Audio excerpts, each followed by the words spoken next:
a whole bona fide miracle happened, and a lady, her eyesight is restored.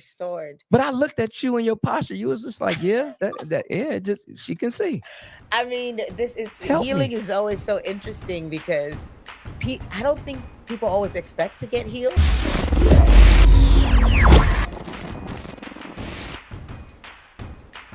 All right. So 3, 2, and 1. Ladies and gentlemen, listen, I'm trying to contain myself, but it's just not working. This is what we've all been waiting for. Welcome to Legacy Rewind. Yes. So, okay, for all of you who may not know me, my name, they call me Pastor T, Coach Young. My mama called me Terrell, but I am your host of this amazing show called Legacy Rewind. And today, you all are in for the most amazing treat. We have none other than our senior pastors, Pastor Soboma and Dr. Faith Wokoma. Please put your hands together for them. Yeah, thank you so much. Hey, how y'all doing? So good. So excited to be on the couch for the rewind. Oh, we're doing excellent. Doing excellent. Yes, sir. Okay, so look, I don't know if you all know this. This is a very, very wanted space that we are in right now, and I know you all have availed yourself for this conversation. So we are extremely grateful. But we really want to get right into it. I know you all have been going nonstop, probably since y'all came back in stateside. But how y'all? First of all, how do y'all do that? Like seriously, how do y'all are constantly on the go, y'all running businesses, and you shepherding, you parenting, and y'all still in love, and y'all look good. How y'all do that? For real? Do you want to go first? I think it's the Lord. We depend on the Lord for grace. God has graced us with that, but we also plan. She is a master planner. Really? Yeah, she's a master planner. I mean, she knows dates for the next 4 or 5 months in her head, and it just pops up. She may not be exact with the date, but she knows where everything is, and she keeps us together. And I'm flexible. I mean, you tell me to move the next 1 minute, I move. Really? Know? Yeah. So with her level of planning and my flexibility, I think we've managed so far. Yeah. Wow. Okay. No judgment. I'm sorry, Pastor Sosa. I would have swapped that. Yeah. I really would have. Dr. Faith, you know I love you, but I just feel like you have an amazing spontaneity. You like, boom, let's go here, let's go here, let's go here. But so you're the strategist. I am a strategist. I love timelines. I love dates. I love checklists. Really? So I'm a little bit of an anomaly because most creatives are not that way. And that's I'm an administrative creative, and so love all of that. And hashtag, that's our first hashtag, administrative creative. Yeah, they are. You heard it right here on the Rewind. They are, and you know what I always say: planning can be prophetic, right? People think being prophetic is always spontaneous. Yeah, but you can plan for the future and do it prophetically. So now look, you already provoking me because y'all already know, because we have this conversation, even though we're just starting off right here with session 1. We've been having these conversations for a while now. And Pastor Sosa, you said this a couple weeks ago. You said, things that are spiritual are not void of strategy. And as soon as she said that, I immediately went back to that. I was like, I just never, that makes sense. That just makes some practical sense. And so with that being said, I really want to get into this conversation. But before we get all the way in, because Legacy Rewind is about, our pastors be dropping major bars on Sunday. And we want to extend that conversation into this space right here. But before we get into some of those nuggets you all drop, can we go back and just start a little bit, because June is a very celebratory month. And we are in our wonder year. Shout out to the wonder years, right? This is our 8th year. Yeah. Is this our 8th year? Well, we're going into our 9th year. But we are already in our 9th year. We completed 8 years. Yeah, this just is a completed big conversation. We always talk about this. Okay. And, maybe we'll have the viewers help us here, And it's not an argument. It's just, it's sometimes hard to wrap your mind around. So even though you know it, you just keep going back to the norm, right? Yeah. So when you celebrate your X year of existence, Uh-huh. right? You have completed that many years. We So you just completed 8 years. we've completed 8, walking into 9. We are in 9. We're In the 9. We are walking not into, we are walking in 9. Because when you say Okay. you're walking into, it gives the impression that you are not there yet. You are advancing towards it, but we are in our 9th year already. So Already. whatever you do now, you're spending your 9th year on earth. So the very first day a child Of is the born, church, Uh-huh. that child is in their first year in life. Hey, y'all, I hope y'all paying attention. It's I know. already starting right now. So Look. we get confused because we celebrate 1 year, but Yes. what we're really celebrating is that they've completed 1 year. Now they're in year 2. Good. So Mm. we're we in year cele- 9. yeah. We're in our 9th. 9th So year. We're it should be in our technically 9th the year. 9th wonder. Yes. Yeah, this is the wonder years. Yes. So we Okay. celebrate retroactively, Mm. but we look and live prophetically. Ooh. Hold on. So That's hold good. on. we're in our 9th year. Okay, then Pastor when we- Sosa, hold on. I'm sorry. Hold on.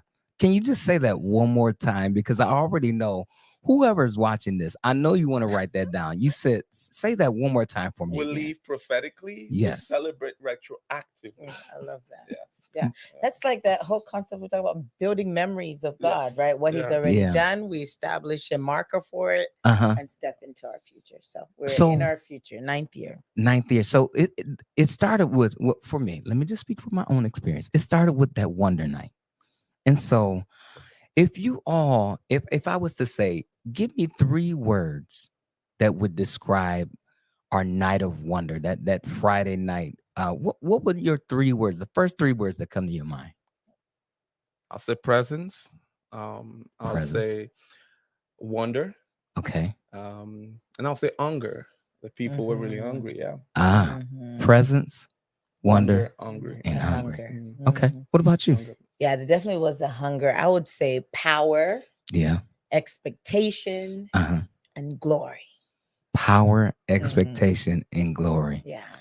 Yeah. See, this is why I love the space I'm in. Because can I tell y'all my 3? Yes. Yes. The blind see. 1, 2, 3. Come The on. blind see. Yeah. If you all were not there, and Dr. Phip, you gotta help me with this. Yes. So, and I'm trying to really steward this space right here, but there was a person that was there Yeah. and they could not see. Yeah. And you were just like, as a matter of fact, Yeah. it was some young guys from a local university that was there, and they were looking at me and I was looking at them, and all of us, we were just in awe and in wonder. Yes. And then a whole bona fide miracle happened, and a lady, her eyesight is restored.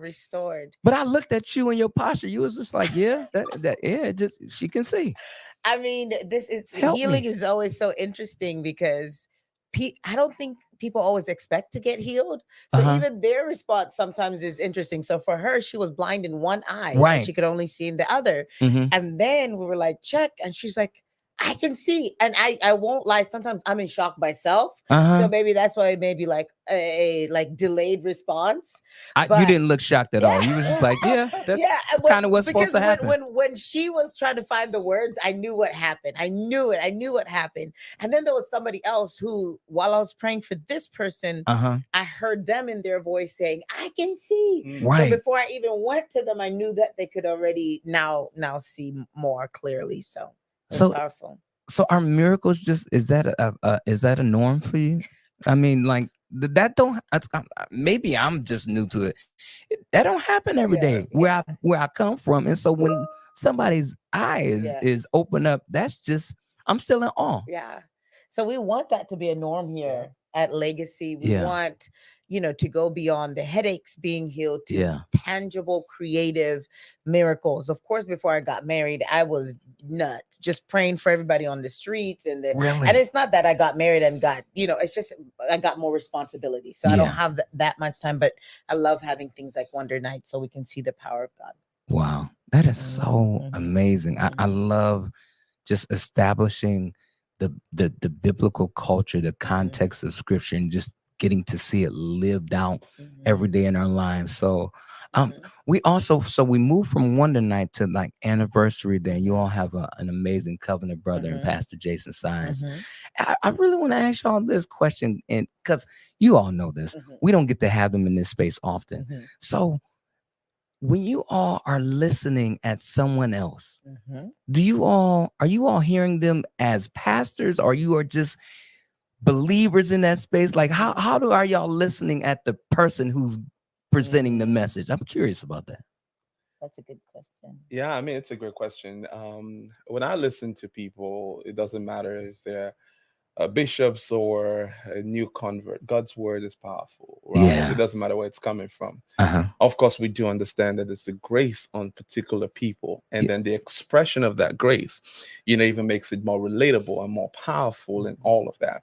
And so it's always a thing of honor for us to be under such atmosphere, even though they are friends. Now, you do not want to become too familiar with your friends or the people that you know or the people that you even pastor, right? So when somebody is bringing God's word, you want to be ready for it, because there's something in it for you, as God used different vessels to deliver his word. But Pastor Justin Size on a different level, So yeah. He's like, and the cloud was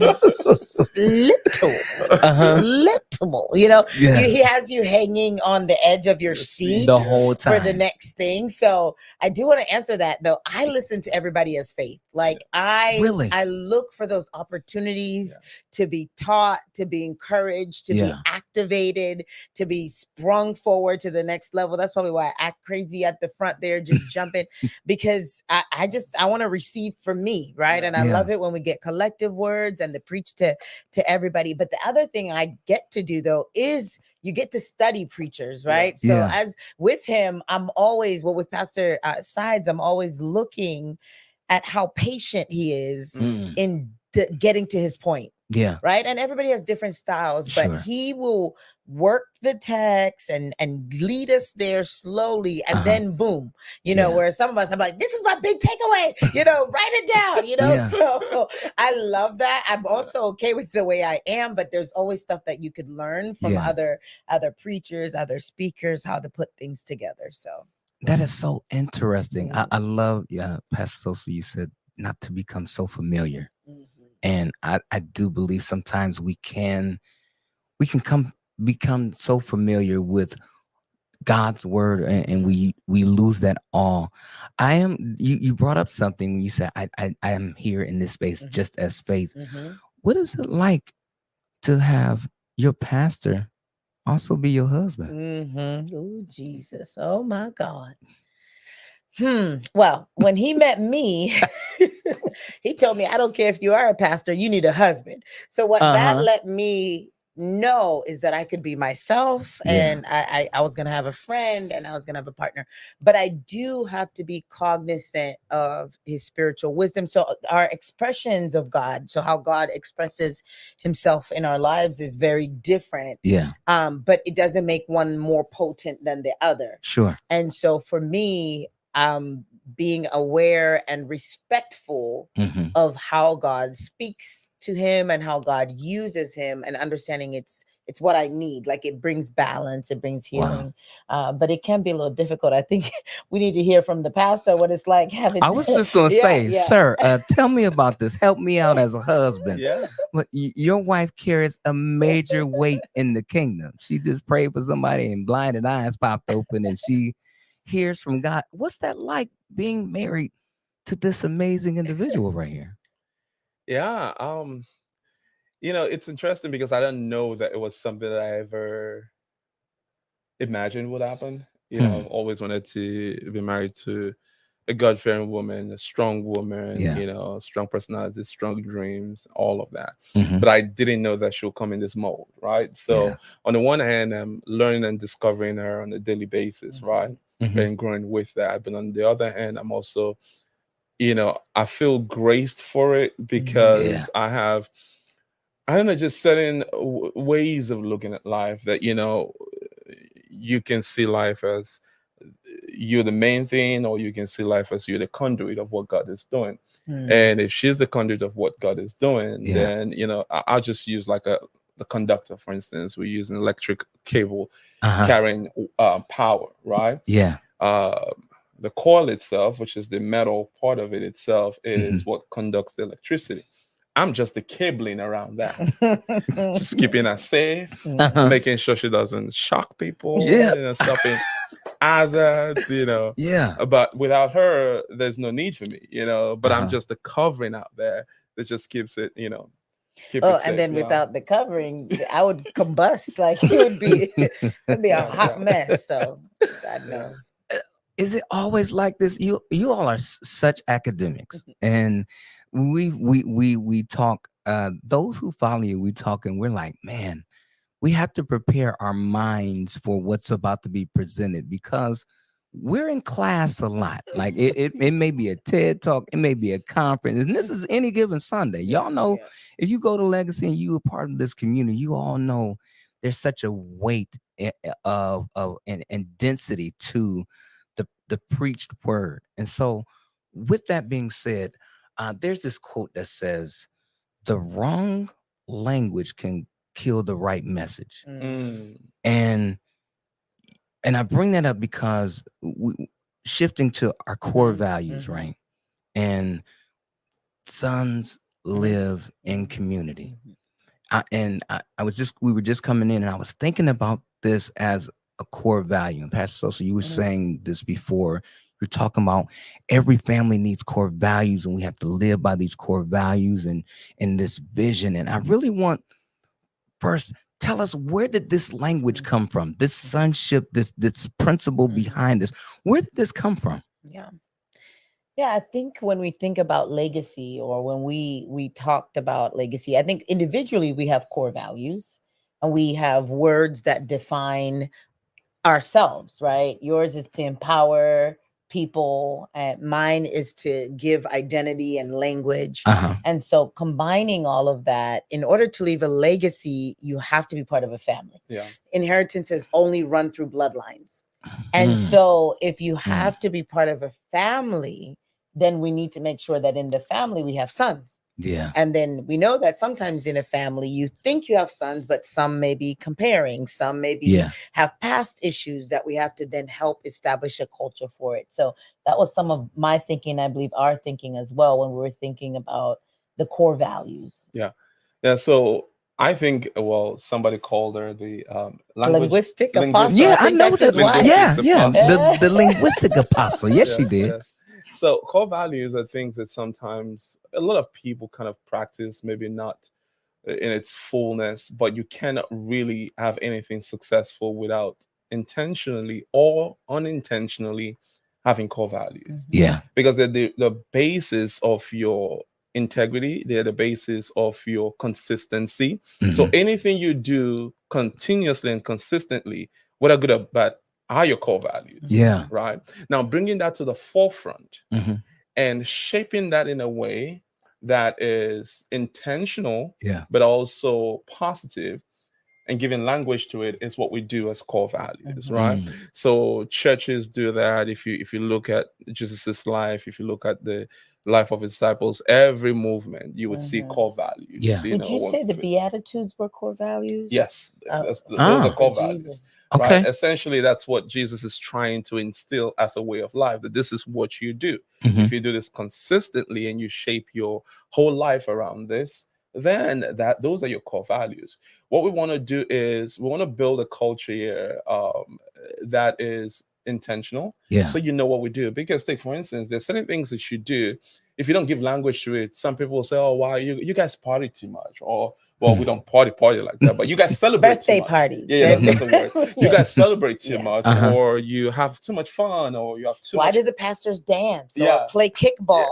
Or you do too many conferences or whatever, right? But if you know that your core values is to develop people and to build people for God's kingdom, then you know what you must guide yourself by. If you know that your core value is community, you gather people. We do potluck, we do everything because that's our core value. So giving people the language so that they can have meaning for what we do It's why we have those core values. I can't tell you enough, and I'll just be slightly selfish. So my family and I, we moved here about 511 miles away from any of our family. And the very first individual from Legacy I talked to was you, Pastor Soso. The second person was Papa Sean. And when I'm thinking about us living in community, my first time ever on a cruise was with my elders from the church. It wasn't like a church event. We went and had a vacation together. You had fun without us. And I'm sorry. It's all right. They're like, they got to be there every Sunday. We don't. Just kidding. Go ahead. But our elders, like I was thinking and reflecting on, like, we really do live in community and living in community, just doing life together. It has been the blessing of my family's life. And I'm just thinking about this. You said this and with Dr. Favor, you all give us a very tough task, very wonderful, but you all drop so many bars. This is what you said.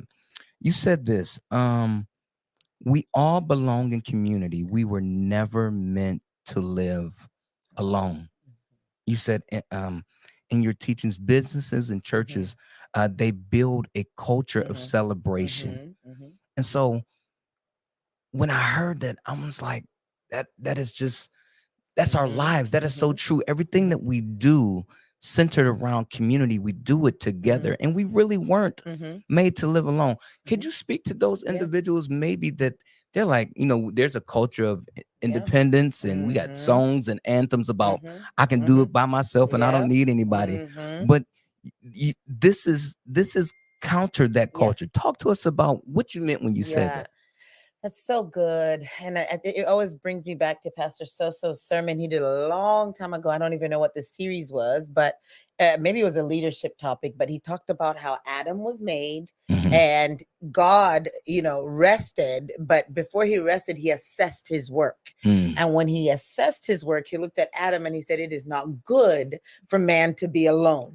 And so from the beginning, Father understood the need for relationship. The need. I mean, Adam literally had everything. He was naming all the cows. He had endless food. He was the king of the jungle. And yet there was still a part of his heart that wasn't full.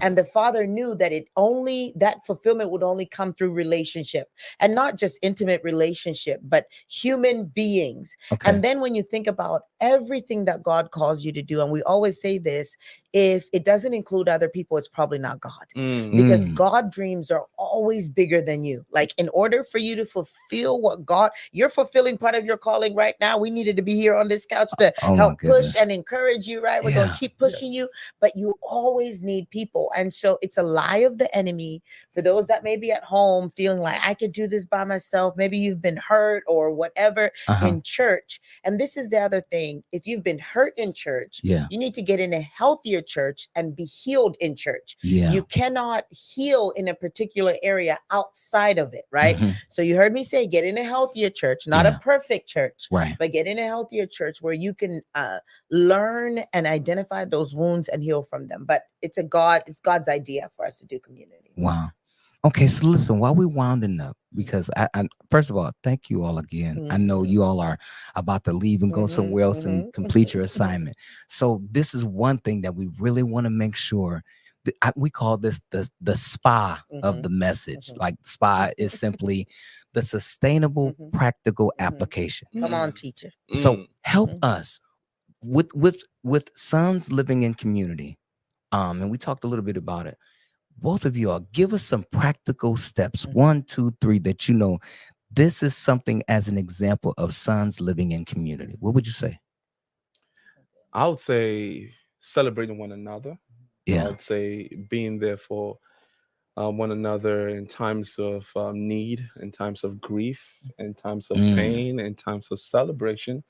I would say helping raise each other's kids. I know this is a different culture, but it takes a village to raise a child. And there are certain things that you may not be able to communicate to your children that your brother would do better for you, right? And sometimes you may seed ideas in your friend or your brother to help get the same goal. The goal is to raise God-fearing children. And as they grow up, they begin to get a little a little tired of hearing our voice, and sometimes you need a diversity of voice and input. I mean, there's so many practical application of living in community that benefits us, and I'll leave it for the psychologist to tell us the mental and the health benefits of doing that. Yeah, there's so many wonderful benefits, you know, physically, spiritually, emotionally.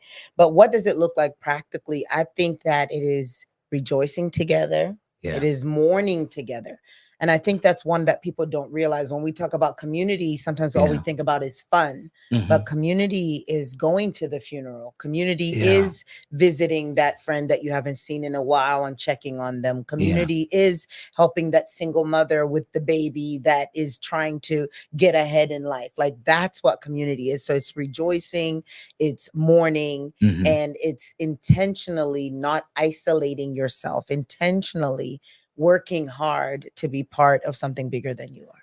Pastor Soso, you know, you keep me going even when you ain't around. My kids listen to you. You said this bar and they hit me with this. You know, you said something about sons live generously, and so your generosity will be inconvenienced. And so my children they've been using your bars, not against me, but they've been reminding me. I'm like, well, you know, Pastor Soso said this. So, oh my goodness. So we're winding up. And I again, I know you all are going to be like, oh my goodness, Terrell, how in the world can we get, well, no, you're not even going to go there. You're going to ask, what's coming up next? So before we end up, because I do know this, you all are globetrotters. You all have sons and daughters on different, not cities, but continents. Some of y'all know we be doing morning prayer, and we got people in Alaska, we got people in Russia and in Japan, and so this one thing we just had our international night, and so you all, we all are headed to where?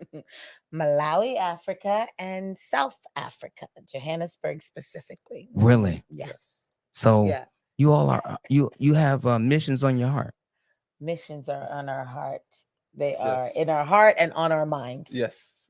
And 2 weeks in July, there's still opportunity for you to connect and partner.